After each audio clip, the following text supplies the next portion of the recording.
Assalamualaikum warahmatullahi wabarakatuh. Selamat datang di channel Razakar Finansial.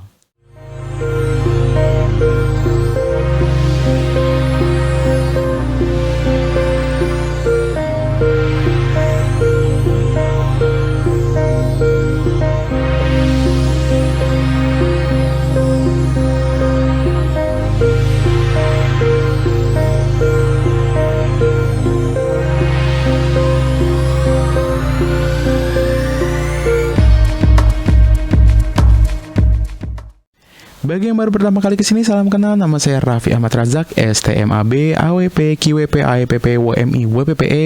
Dan di video kali ini saya akan meneruskan series 5 musim saham. Dan minggu lalu itu sudah membahas mengenai Santa Claus Rally, karena memang tepat menjelaskannya itu dekat-dekat dengan Natal ya. Dan di video kali ini saya akan membahas musim saham yang kedua, yaitu window dressing.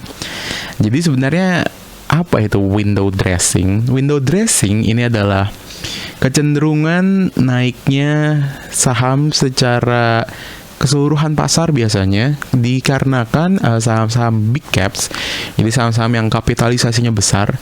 Ada dalam bahasa yang sederhananya perusahaan-perusahaan yang besar yang kita kenal ya, seperti Telkom atau BCA atau BNI atau Unilever atau banyaklah perusahaan-perusahaan besar yang biasanya mengalami kenaikan di akhir tahun seperti ini.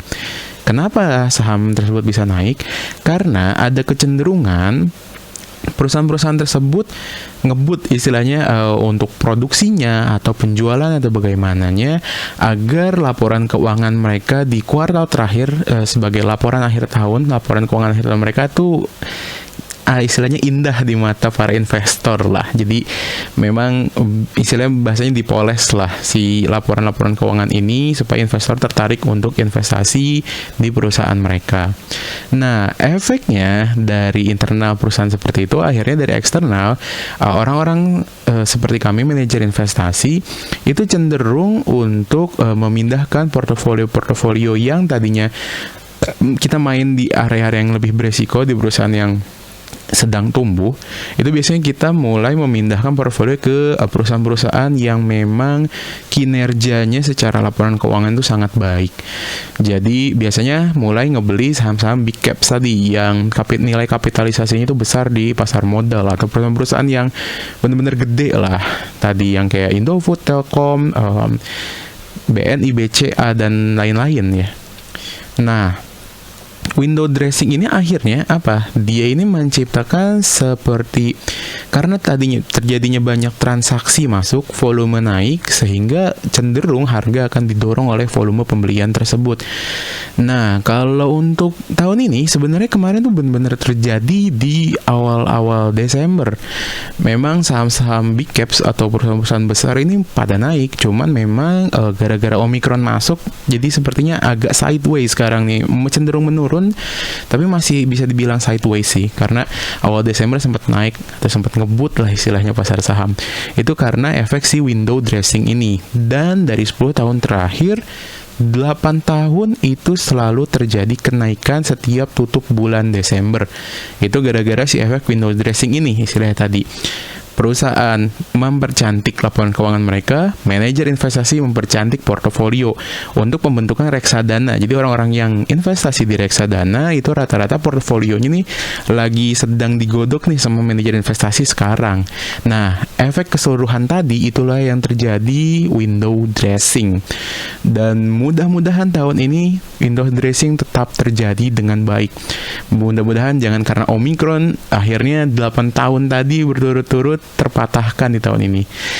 Kita berdoa saja ya, mudah-mudahan kekuatan pasar, kekuatan para investor, kekuatan para perusahaan besar dan manajer investasi, sekuritas dan lain-lain, semua pihak yang menimbulkan efek window dressing ini kuat terhadap Omicron, sehingga ekonomi kita bisa membaik lagi di awal tahun 2022. Oke, mungkin segitu aja yang bisa saya sampaikan di video kali ini. Saya terlihat semangat sekali dengan window dressing tersebut, karena ya kita semua cenderung ya investor saham ya seneng lah kalau misalnya pasar saham sedang bullish atau naik ya.